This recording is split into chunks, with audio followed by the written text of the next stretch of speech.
Welcome everyone to our alumni lunch and learn today on June the 24th. My name is James Wasilewski and I'm the Director of Development and Alumni Relations at the L. Douglas Wilder School of Government and Public Affairs at VCU. Thank you so much for joining us for our inaugural session. And before we proceed, I just want to have the opportunity to say thank you for being here. Thank you to Secretary Moran for being here as our presenter. And I would like to turn the session over to the Dean of the Wilder School, Dr. Susan Gooden. Susan? Thank you so much, James. Good afternoon, everyone. It is indeed my pleasure to welcome you to our first inaugural virtual alumni lunch and learn series. This series will feature change agents, thought leaders, and policymakers who will offer their insights and commentary on the policy issues and politics of the day. I am especially pleased to have with us kicking off this series none other than Secretary Brian Moran, who is the Secretary of Public Safety for the Commonwealth of Virginia, and certainly is front and center as we're navigating both the pandemic and social unrest throughout the country and here in the Commonwealth. He will be formally introduced momentarily, but I wanted to share with you that the Wilder School has been dedicated to being part of the solution relative to both the pandemic and the social protests. So we have hosted a number of events, including research projects, presentations, webinars, podcasts, media interviews, all designed to keep our connection with our community. One of the things that we've also done, in addition to transitioning, like everyone else, all of our workforce and our students, to make sure that they are seamlessly still receiving their education, we've also been voices in the community in terms of our research and our service. So we've had a lot of Wilder School faculty who have provided insight on issues related to housing insecurity, homeland security and emergency preparedness, healthcare, urban planning, telework, telehealth, as well as race and vulnerable populations. So we've been quite busy over the past couple of months.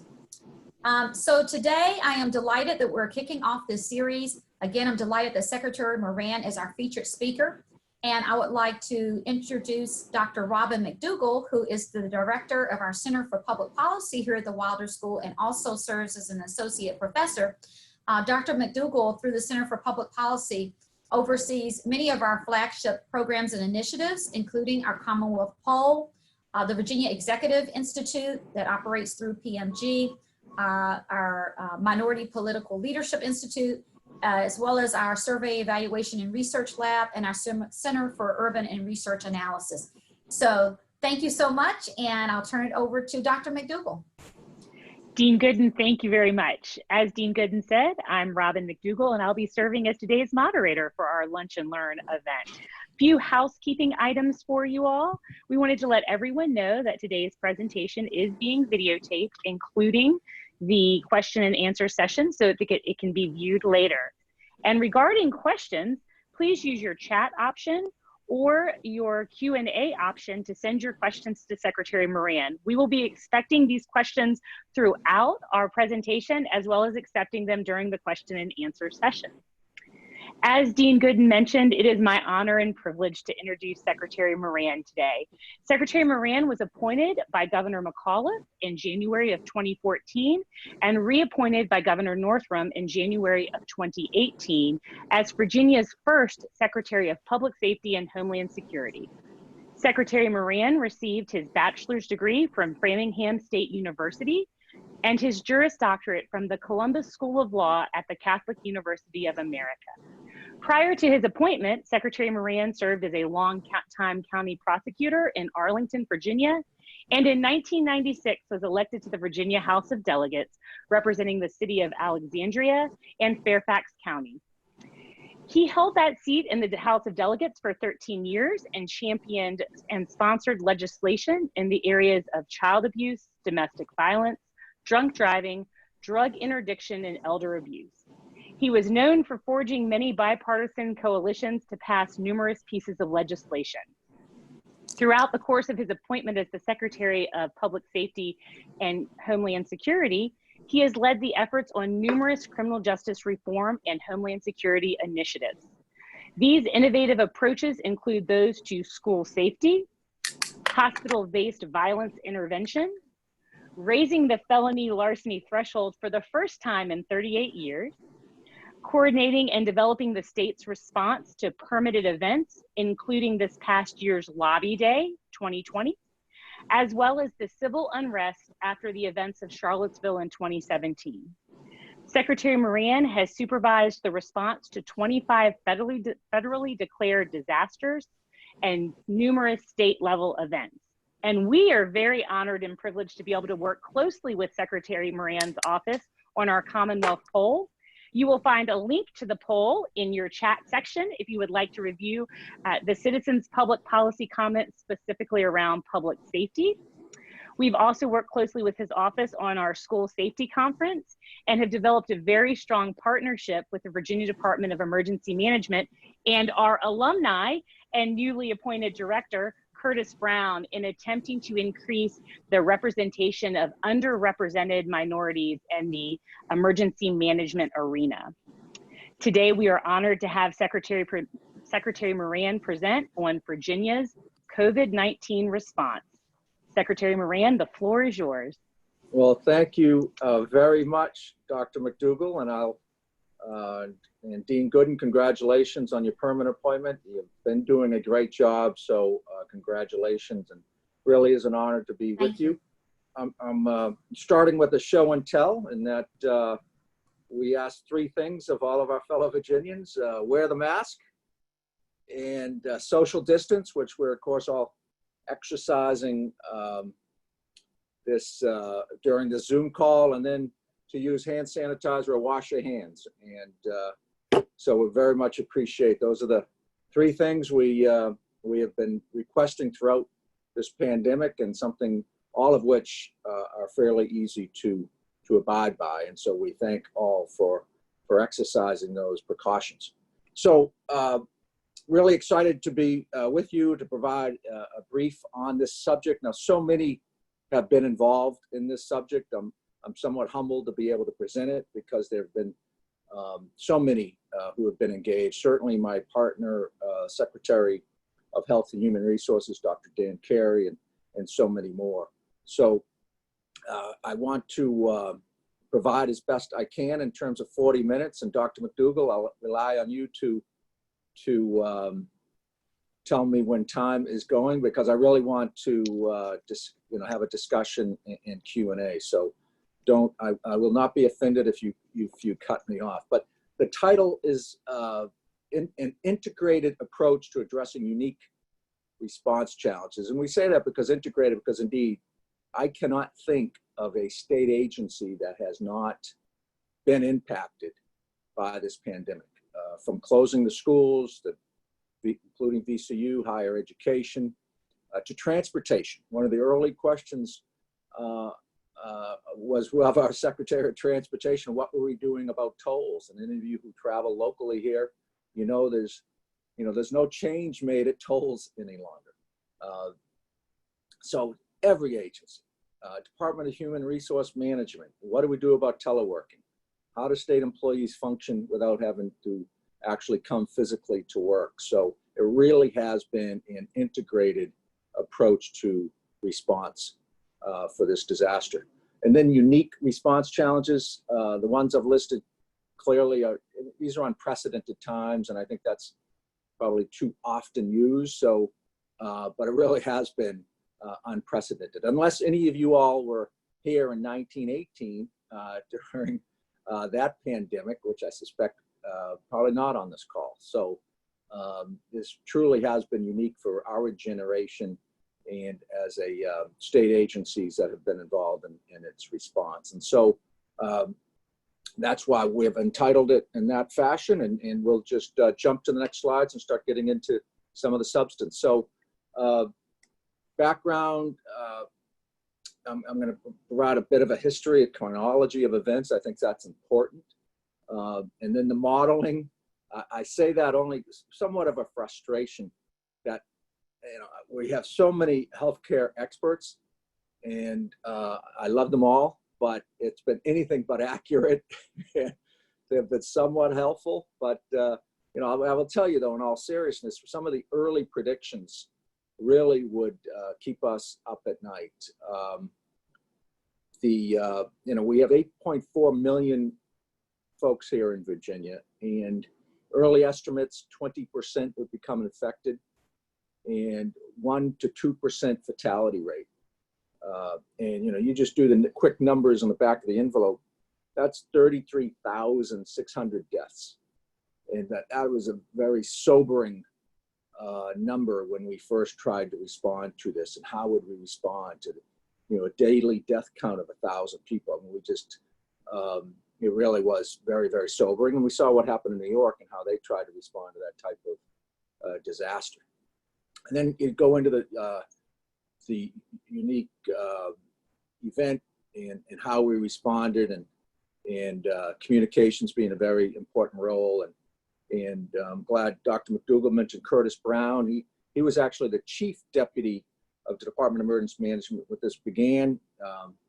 Our emergency manager, Dr. Jeff Stern, has since accepted a position with FEMA, Federal Emergency Management Association. He is teaching emergency managers nationally now at the Institute. So he left during this, but we were really proud to be able to elevate Curtis Brown to that position. He's been doing a great job. So next slide. So background situation, quickly, many of you are familiar with it, but this is what we were dealing with. We were New Year's Eve, first one in Wuhan, and then isolated in China, of course, and then diagnosis, came up with a test in mid-January, first case in the United States. And then and on the bottom of this graph, you start to see the escalation of cases. 3 nations were involved in late January, number of cases, and then and just in a couple of weeks, 23 nations were involved, 40,000 total cases globally, and then it continued. And now for purposes of what that means, just for today, I'll give you some numbers. Globally, 9.2 million cases globally for a disease that just started, really 25 nations in February. Global deaths, 478,000, almost 500,000, 121,000 here in the United States. And so very, very contagious disease. Next slide. So what does it mean? Clearly, in Homeland Security, Department of Emergency Management, we prepare, right? Many of you all, Homeland Security students, you know how we prepare for these disasters. I will say typically they are restricted to a particular region. For example, a hurricane, as horrible as a hurricane might be if it strikes the Hampton Roads region of Virginia, it is the Hampton Roads region of Virginia. And so you reposition assets from all over Virginia to respond. And early on, what we realized with this pandemic was this wasn't just a region of Virginia. It wasn't just Virginia. It was nationally and then globally. And that becomes very relevant when we talk about personal protective equipment a little later. When do we declare an emergency in Virginia? Well, originally we did have a plan that said, all right, as soon as we have our first case in Virginia, we declare, or when the World Health Organization declares a pandemic. I will say even before the governor's emergency declaration was declared, we were up and working. The VDH, Virginia Department of Health, Department of Emergency Management, they were already working in an integrated fashion to prepare and put in place the already devised pandemic plan. But again, nobody, for the contagion of this disease, it was truly unprecedented. So next slide. Who does on January 30th does declare an outbreak of public health emergency? You see that the federal government response January 31st. Locally, the health commissioner declares March 11th, who finally declares a global pandemic. I will tell you just personally, on March 8th was a Sunday. I was home reading my Sunday paper. Yes, I still read a Sunday paper, at least on Sundays. I still enjoy the paper and enjoying my cup of coffee. And we had our first death. I was notified, and so I immediately texted Chief of Staff with hit our trigger. What are we going to do? And how do we discuss? What do we do with the emergency declaration? So those discussions occurred as soon as we had our first death. Our first death, if you recall, was a serviceman at Fort Belvoir, and he was overseas. So at this point, it was still you could trace the infection from someone who had traveled overseas. Next slide. Yeah, I guess this is early preparations. As I had already mentioned, there was a lot of work already being done pre-declaration. Declaration is sort of icing on the cake at this point. A lot of the work had already been getting done between, setting up a unified command. Clearly, this was a health issue, so VDH was in charge, but support by VDEM, State Police, Attorney General's Office, and other entities. But VDH was in the lead. Meetings and meetings and meetings. And of course, the pandemic flu plan, which was already in existence. And as it turns out, they had already done an exercise. Many of you were aware of, tabletop exercises. You exercise these plans. You don't wait until the disaster hits. So this was actually worked out and exercised back in May of last year. Next slide. So the modeling, boy, this was some of the early modeling and on the influenza pandemic, CDC modeling, how many deaths. And as I mentioned already that, we have now surpassed that 116,000 deaths. We're at 121,000 as of today. And New York leads the nation with 31,000, New Jersey 13,000. Virginia, we have 1,661 as of today. We're 17th in terms of deaths. Massachusetts, which actually has I believe it's third, and they actually have less population than we do. So the demographics, the living conditions were obviously apparent early on with New York City. Obviously, per square mile, how many people live there was congested area. A lot of apartment living, close-in quarters. And so that became quite obvious early on how this would spread. So these were just some projections on the screen. This was compared to this. Many were saying this is no worse than the flu.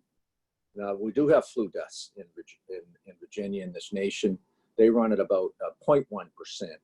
So this was with COVID, it was about 10 to 20 times, 1 to 2% estimated fatality rate, whereas the flu's 0.1%. So we knew early on this was going to be more drastic than the flu. And of course, we have no vaccine. We haven't. We still don't have a vaccine. And so as I give this presentation, we're clearly still not out of the woods, though I'll say we're very pleased. The governor just yesterday said we would move into phase 3 because our numbers are so good, and I can get into what that means, what numbers we rely on, and how they are generated. But it is exciting. We're moving into phase 3 because our numbers are so good. But you can't turn on the television without seeing what's happening in Texas, Arizona, and Florida, and other states that have opened. And again, I go back to my visual aids: wash your hands, social distance, wear the mask. For us to all get back to some new normal, those are the precautions that must be followed. They are all in our best interest. So the next slide. So more about the modeling. And this was really important to us because the hospitalizations, you'll remember early on, one of the key phrases was surge. we have to prevent the surge. So we were asking people to stay at home because if in fact we experienced a surge, hospitals would not be able to accommodate the sick and our fatality rates would increase. And you saw that in Arizona just today, in northern Arizona, the governor said that their hospitalizations now are at 97%. And you'll see on this slide, hospital capacity is at 20% here in Virginia. So, so what did we do with this information? Okay, if our hospitals get overwhelmed, we have to have alternatives. And they were called ACS, Alternative Care Facilities. We had to actually use the Army Corps of Engineers. They did a great job. They came to Virginia. They worked with us, locating where we could put alternative care facilities. So essentially a hospital. And we located one in Northern Virginia. That was important because the Northern Virginia outbreak, that's large population, a lot of close-in living quarters. We needed one in Northern Virginia. Richmond, we needed one here in Richmond. So we looked at VCU Siegel Center, by the way. We also looked at the Convention Center on Broad Street. And then we looked at Hampton Roads region. Millions of dollars were about to be spent. We were really close to pulling the trigger on that and saying, we need these. And then, we were looking at New York at the time. They had an alternative care facility set up. They also, if you remember the big publicity with the president and the governor sending the USS Comfort to New York, and we're aware of that because it sailed out of the Port of Hampton Roads here in Virginia. So we were really close, and the governor, being a doctor, was a real asset because he knew exactly how hospitals work, what the ICU and intensive care unit means in terms of population and how many go on a ventilator. I'll tell you, I was in so many meetings with Dr. Dan Carey and Dr. Ralph Northam.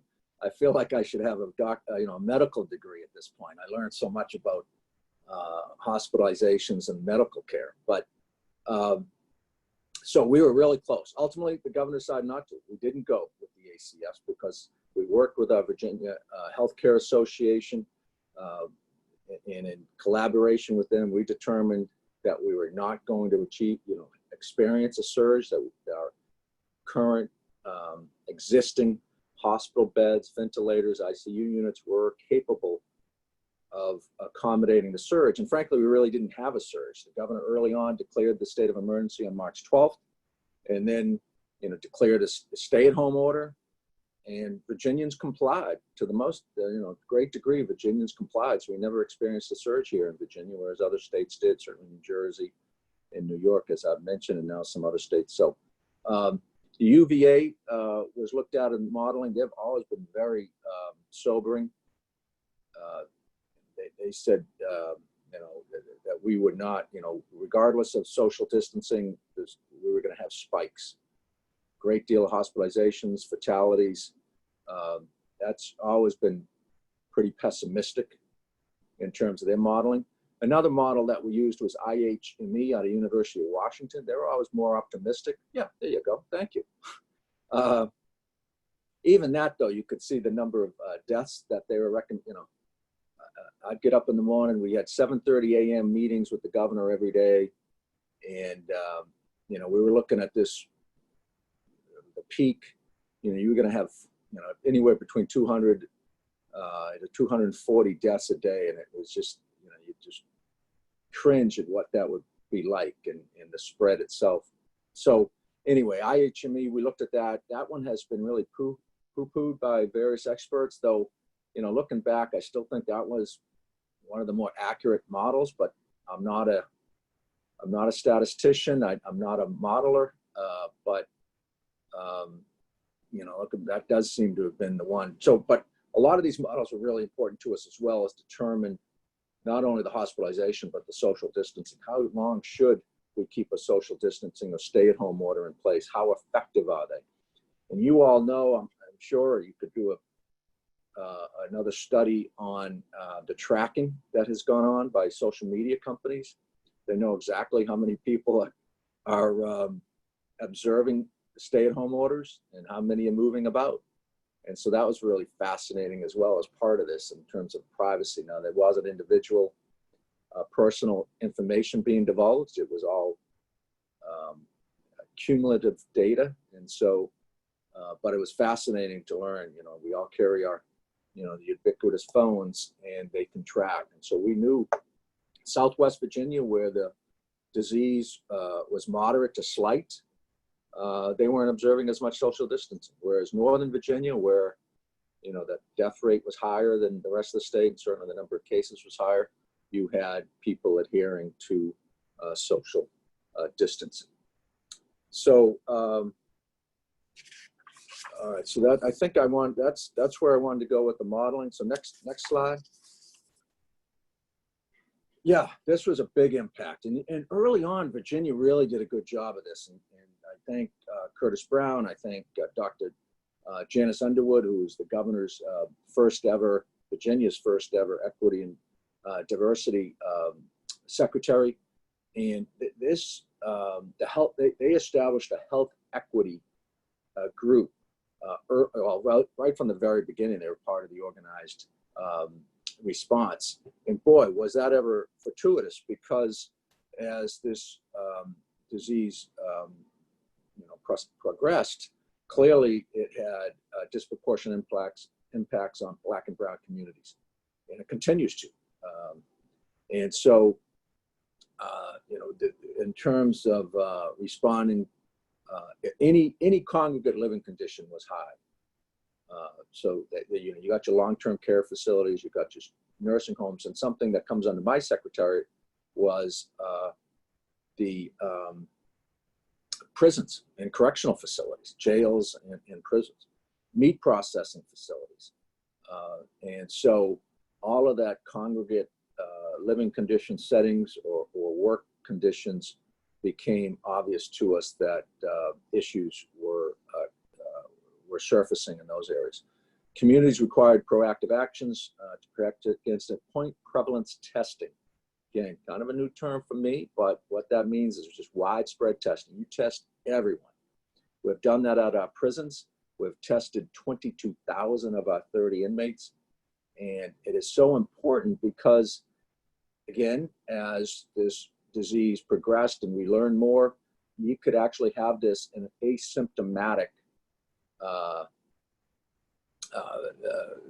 health and not symptomatic. You didn't have actual symptoms, sore throats, your headaches, your coughing, but rather feel fine and still have coronavirus. So it's real important to do everyone to be able, then you can take the necessary precautions in addition to what they were already doing.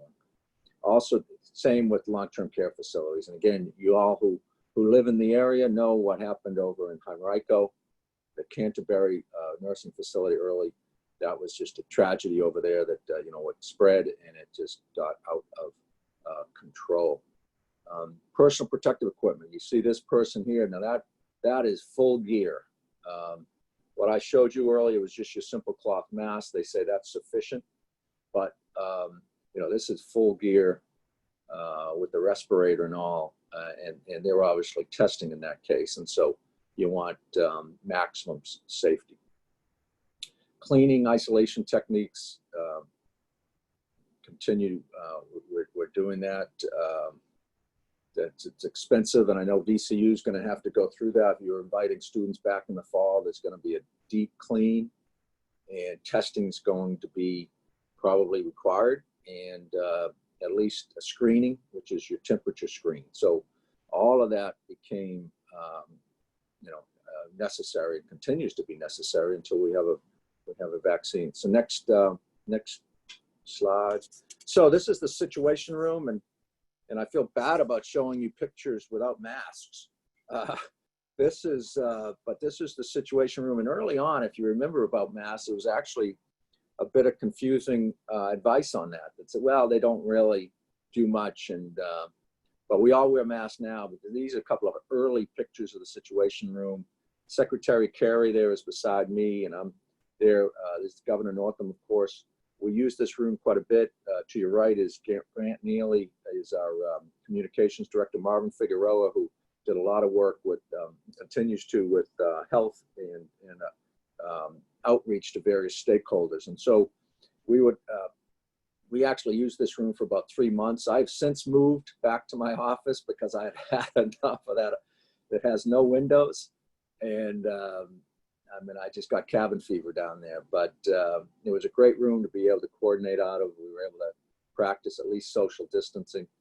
And the governor used that for phone calls with the president, various stakeholders, groups. So on the left here, though, is the words, the phrases that I tried to do one of those charts in terms, you got the surge, you got visibility, the data, some of the issues. I mean, any one of those issues we could spend 30 to 40 minutes of, and I'm cognizant of the time here. I got to get moving along here. Next slide. Communications, just wanted to throw this slide in, how vitally important that was. And we spent a lot of time, and we still do. The governor was doing daily press conferences, and I'll tell you that was, just from my own experience, a bit stressful because you never knew what the question would be. We'd have reporters in the room, then you'd have reporters on the phone. But it was just important to get out in front of this, let people know what we knew, what we didn't know, what our response was. And so you have the daily press conferences, and then you would have the, and the early one here to the bottom left, we're wearing ties. That was obviously very early because the governor ordered us later not to wear ties, that did germ magnets. And so we stopped, haven't worn a tie now in 3 months. Feels pretty good, gotten used to it.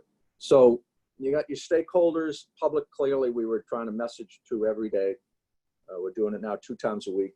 General Assembly members, obviously very important stakeholders in all of this. So we're communicating with them. Our congressional delegation, we still talk to them once a week. We still talk to General Assembly once a week. It was about 3 times a week, but it's scaled back a little bit now. I still talk to public safety every week. And then of course, faith-based health equity groups. I mean, a variety of local leaders.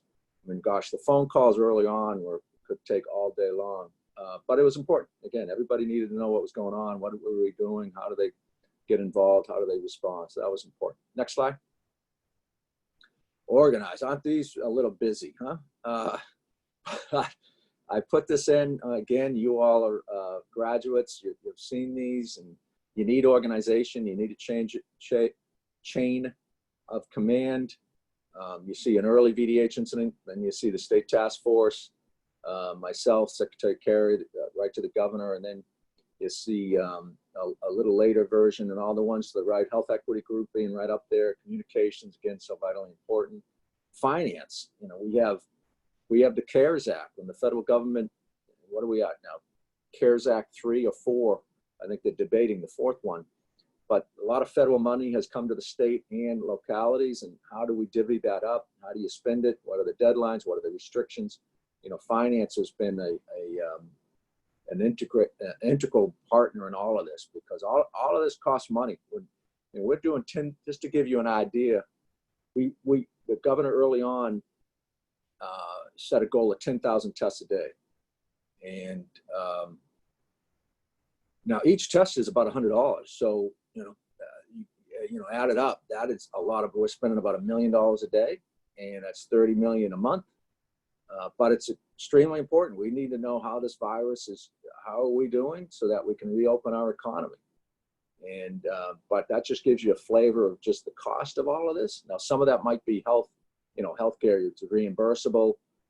Some of it might be Medicaid reimbursable. There's a variety of payment options, but some of that we go out and just do community testing. It's not inexpensive. So the bill's going to come due at some point on all of this, and then all the overtime of various entities, and it's not an insignificant amount of money. And of course, VCU will be experiencing that, and the precautions it will take as you reopen the school. And then if you don't, how many, well, anyway, I don't want to get into higher ed, but that was some of the testing. And I mentioned earlier about the numbers we use to reopen. So let me just return to that quickly. The positivity rate. So we wanted to get to 10,000 tests a day. Early on, we were testing in the hospitals. And of course, if you're testing in the hospital, you're going to test mostly sick people. And so the positivity rate, meaning the percentage of those who actually have coronavirus and those who were tested, was about 20–25%. 1 in 4, 1 in 5 that we were testing was turning out to be positive coronavirus. Well, as you expand the number, the positivity rate has declined significantly. I was very pleased to see one of our prisons, St. Bride's, we just did point prevalence testing. Only out of about 1,300, only 1 was positive. So that is terrific number. I was thankful. Now that's not the case in all of them, but so, and we also went into communities, hard-hit communities. Having been from Alexandria, there's a large Hispanic population in East End, and we went in and tested the whole community. And so, and with that, our positivity rate now has declined. We've had 12 straight days of less than 10%. And again, the so-called health experts have said you need to get down less than 10%. And we have been at less. We were almost, I think we were at 5% just the other day, 6%. So our numbers have really improved significantly. Even in Northern Virginia, they're less than 10%. So our numbers have, so the positivity rate has been one of the really driving numbers. Then hospitalizations, as I said, 20% hospitalizations have been great. ICU use, ventilator use have all been down. So that's why the governor felt confident about moving toward phase 3. Next slide. Just quickly, I'm going to conclude PPE. There's so many issues that you could go into on this, whether you could spend a whole session on testing, you could spend a whole session on the health equity group and what it's mean for various communities. I've just chosen personal protective equipment because that's been kind of my personal issue when it comes up at a press conference. The governor defers to me because it really has been a VDM responsibility to order it and to distribute it. And it has been a real challenge. I'll tell you, the first few days of this virus, the calls, the emails, the contacts, the text messages we received from a variety of people trying to sell us PPE. Hey, I got a friend in China. I got a friend in Indonesia. They have personal protective equipment. I can get you a mask for $7 a piece. Literally, this fella, an old friend of mine from Alexandria, he now lives in California, and he must have texted me 100 times that but $7 for a 50-cent mask. That's what the prices were like in those days. And we were I think that's a story that'll be told in the future, that we really took a prudent approach, and we didn't go right into the market and start spending $7, $8 a mask. We really took a more prudent approach, though the demand for PPE was great. And we wanted it to get out first to our hospitals, of course, needed it to get to the hospitals. Healthcare workers on the front lines. We were getting calls from sheriffs who, they're on the front line. How do we protect ourselves? What if an inmate has it? What do we do about our inmates themselves living in these tight quarters? Department of Corrections started manufacturing cloth masks. They were doing about 30,000 a day at one point. And we just started trying to order as much PPE from credible sources as possible. And then we wanted to go to, how about Virginia companies? Let's create Virginia jobs. Can they manufacture it themselves? That took a while, but I showed you the distilleries. The breweries did a pretty good job early on creating hand sanitizer, Catoctin Creek. Many of our distilleries started brewing it, not brewing it, but manufacturing it. We have now at least 2, if not 3, Virginia manufacturers. We want to put our orders with them so we can get those up and running and providing PPE, because I don't see an end in sight for needing PPE. Certainly our schools in the fall will need abundant supply. So the demand for PPE I don't see really declining, and so we need to continue to order. We continue to put some on hold. There's something called the Strategic National Stockpile federally, and they were not equipped to provide for all 50 states and their demands for PPE. We received about 10% of what we requested, and so we were on our own, as all the states were, trying to order this. And it has been a major issue, but we're in a point now where we're pretty good. We just this morning sent out 30,000 cloth masks to our home healthcare workers. You know, a lot of people staying at home now instead of going to a long-term care facility. A lot of our elderly folks, rather than going to a long-term care facility, prefer to stay at home. But that means you got to have a home healthcare nurse to provide for them. And so that, you know, man or woman needs some PPE. And so yet another demand. Dentists early on were giving up their PPE to the hospitals, and now they're opened again. And so, you know, they need PPE. So all sorts of demands, legitimate demands for PPE, and we've tried to meet those. And it's been, hey, Robyn. So you're cutting me off good. I think I'm right on time. You are, sir. You've done great. So next slide. Is there a next slide? Yeah, so there you go. It was How about perfect. That? Great. Well, Secretary Moran, thank you so much. This has been extremely insightful and has generated several questions from our audience. So I'm going to turn it over to James Wasilewski to start asking you some of our questions from our attendees. James? Absolutely. Thank you, Dr. McDougal, and thank you, Secretary Moran, for your presentation. So I encourage our attendees to continue to ask through our Q&A function as well as through the chat function, as we are monitoring both of those. So one of the first questions that we received, Secretary Moran, was how was the coordination early on with DC and Maryland, and what policy challenges did Northern Virginia or the NCR's impacts introduce? I'm happy to restate the question if needed. Yeah, no, great question. And I will say the coordination, at least the communication, was strong. Governor Hogan, Mayor Bowser, and the governor had already developed some relationship over issues in common, like transportation. And so those relationships then were used to battle this. And Maryland has and continues to have a greater outbreak than we did. And so they took some early steps. I think they declared their declaration maybe a week before we did, very similar, but about a week before. They had cases before we did. And but those conversations went on. I'll also say Governor Hogan is the chair of the National Governors Association, and the governor and we from the Situation Room would join those NGA calls to find out what other governors were doing, with the president, the vice president, the federal officials, CDC, Dr. Birx and Dr. Fauci, all those TV personalities now. We would get on the calls quite often. So in terms of issuing stay-at-home orders, there was a lot of coordination there because DC didn't want, you know, if we closed down restaurants and bars in Northern Virginia, she didn't want everybody just coming across the border into DC. And so we tried to coordinate our closings as well as reopenings with those neighboring jurisdictions.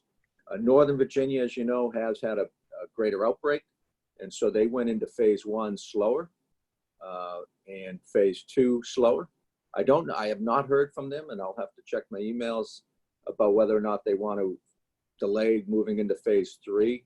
As of yesterday, when the governor declared July 1st, we had not heard from them. I'm not sure if that has changed today, but they are less than 10%. So we've you know, there's a lot of coordination internally as well as externally, and we've tried our best, particularly with Maryland and DC. I'll say North Carolina early on, the first 2-3 months, North Carolina, their outbreak just wasn't anywhere near ours. The same with West Virginia. It was for the longest time. I think the first, you can check it, but I'd say that maybe the first month, West Virginia didn't even have a case. So it took a while so the coordination really was with Maryland and DC. So good question. And I think we did our best to coordinate both our closings and our reopenings with our neighboring states.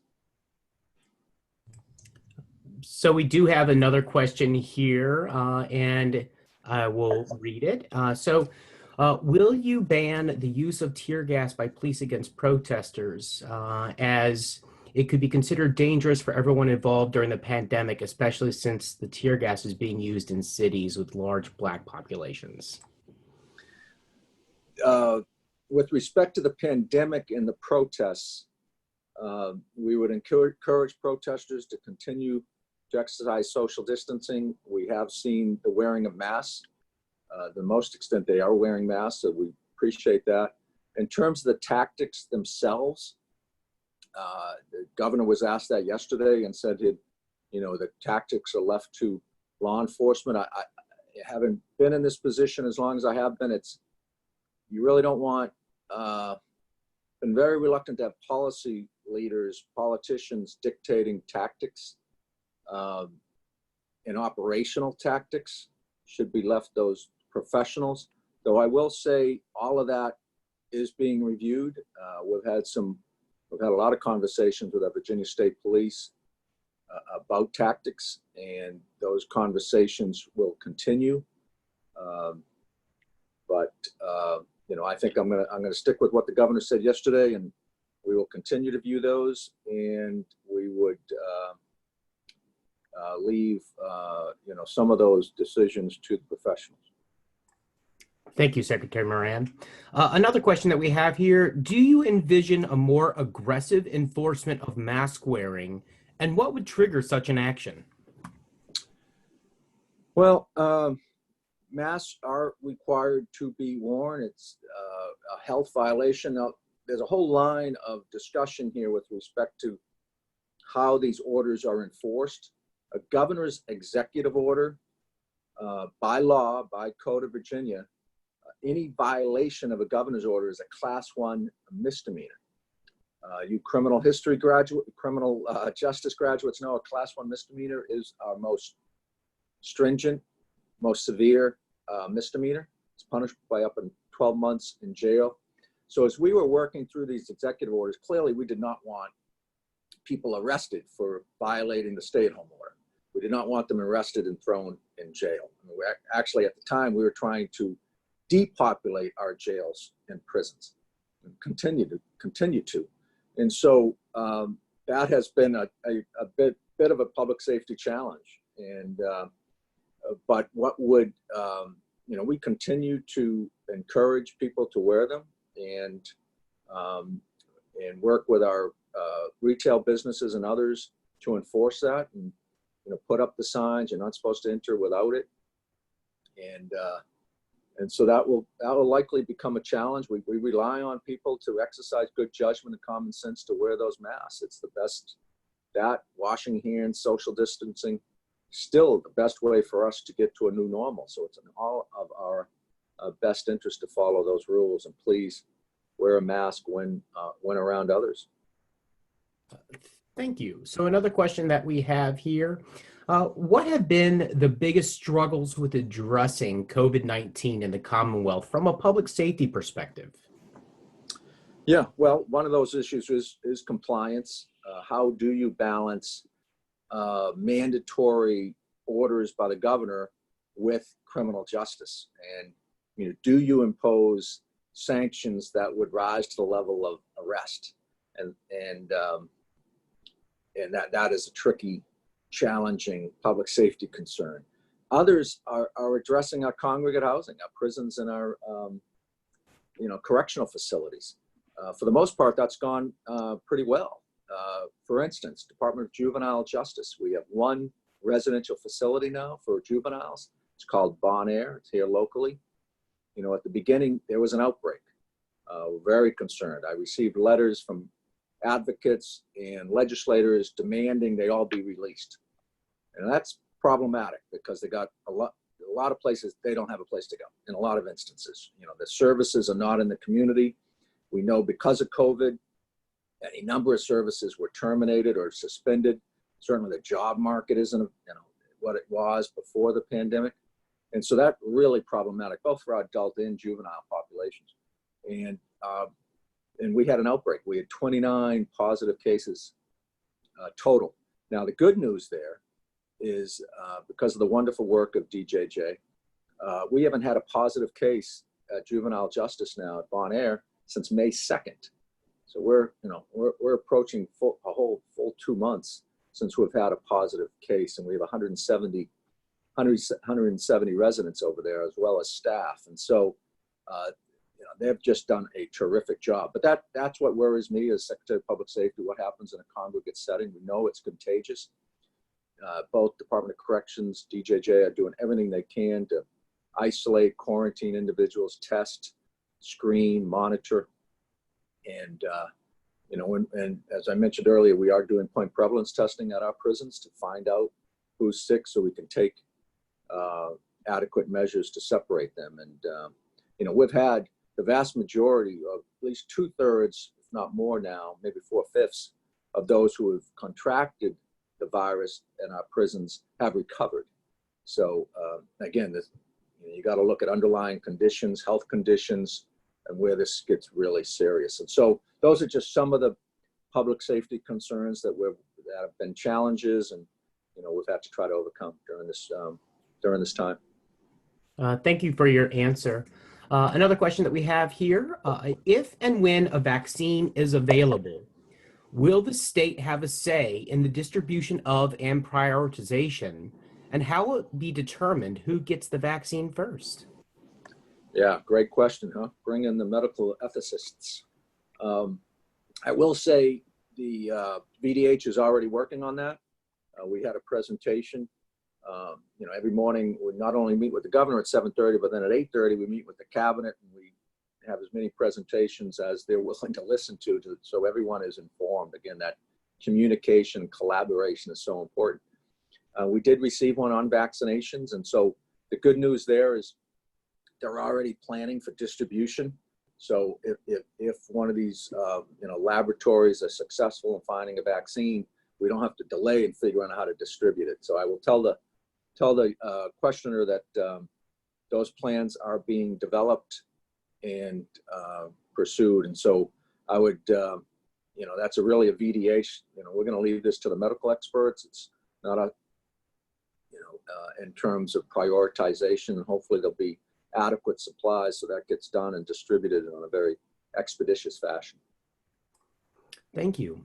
So another question we have here. So are you expecting a second wave following protests, and how do you think people would respond to a second lockdown? Yeah. Well, so, that has been a challenge with the protests. You see them going on nationally and here in Virginia. And as much as we embrace those protests, the peaceful protests, there is a concern of healthcare risk. And, we're, again, underscore, please, social distance, wear the mask, wash your hands. Our worry is, most of the protesters, I think, are pretty healthy of the particular age, whether they're coming home to a situation where you might have an elderly parent in the home, somebody with underlying health conditions. That's a real concern to me and all of us. I will say the good news there is that these protests now into their 27th day, and we have not seen the numbers increase. There's an incubation period of about 10 to 14 days. So when they started Memorial Weekend, or actually May 30th, we were worried that 2 weeks, let's see what the numbers look like. And now 3 weeks. Now we're into the 4th week, and the numbers still are good. We just had, I think, over 500 positive cases today with over about 8,800 tests. So that's still a good number. Still less than 10%. And so we have not seen the surge. So, just to answer your question, that it is a concern, but we're looking at the numbers as we've done throughout this, trying to make the numbers dictate our policy rather than, being reactionary or just politics. We're really, particularly with a governor that's a doctor, he's let the numbers dictate our policy. And so to date, we have not seen an increase in positive numbers because of the protests.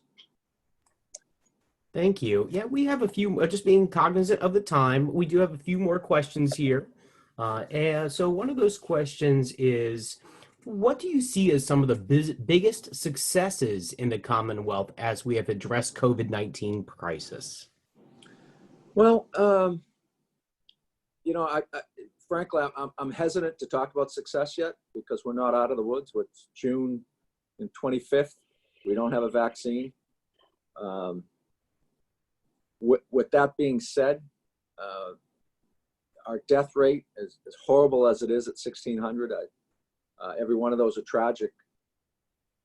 Other states have had more. So, we have tried to, I think we have done a good job of complying, and that's credit to the Virginians and a credit to my boss. And, I think closing schools early, not Some states said, oh, we're going to close until May 1st. We're going to close till June 1st. Governor said right away, closing schools, and that gave parents and administrators, teachers, some certainty, like we're closing the schools. You know, we're not coming back in a month. We're not coming back in a month and a half. I think he's been good around, you know, we didn't close all retail. We still gave some flexibility.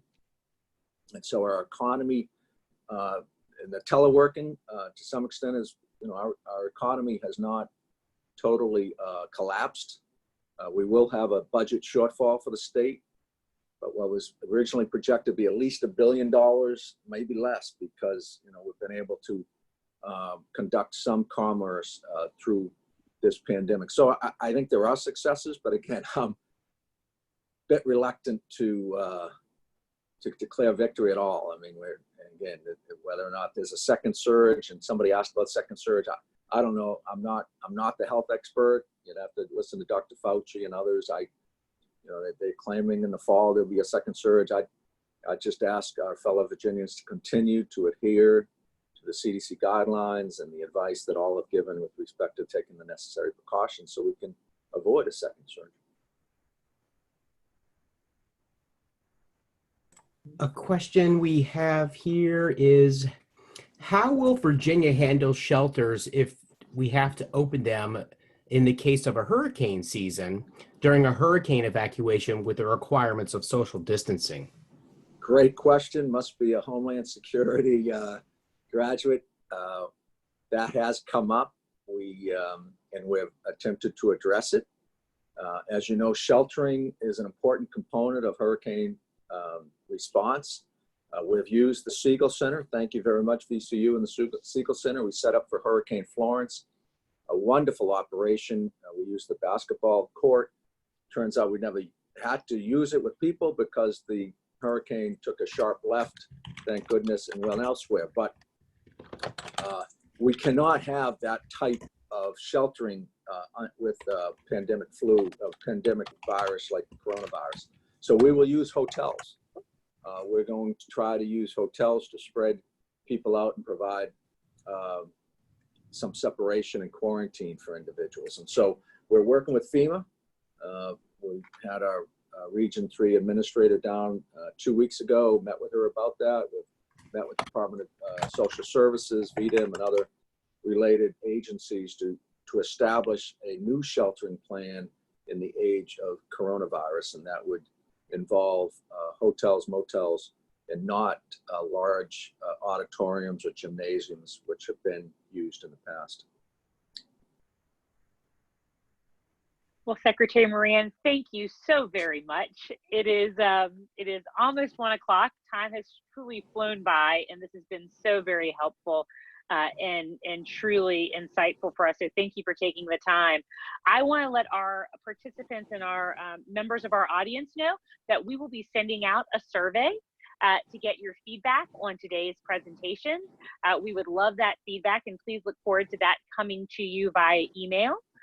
We also will have our next Lunch and Learn on July 22nd. And I want to let James, in case there are any closing remarks he would like to say regarding that event. But I just really wanted to thank you, Secretary Moran, and thank all of our alumni who participated today. The questions were outstanding. Absolutely. Yes, thank you so much. Yes, thank you again, Secretary Moran, and also to all of our attendees who were able to join us today for our inaugural Alumni Lunch and Learn. We will be doing this once a month as of this point, and next month in July on the 22nd on Wednesday at noon, we will have another one of these, and we'll be sending out registration information in July. What we will have, our featured presenter will be Michael Paul Williams, who is a columnist with Richmond Times-Dispatch. We look forward to announcing our topic with him, and we look forward to seeing all of you again. And I look forward to meeting and greeting and seeing you all of you in the future. Thank you again to everyone who's attended, with a special thank you to Secretary Moran. Thank you, Secretary. Thank you, everyone. Thank you.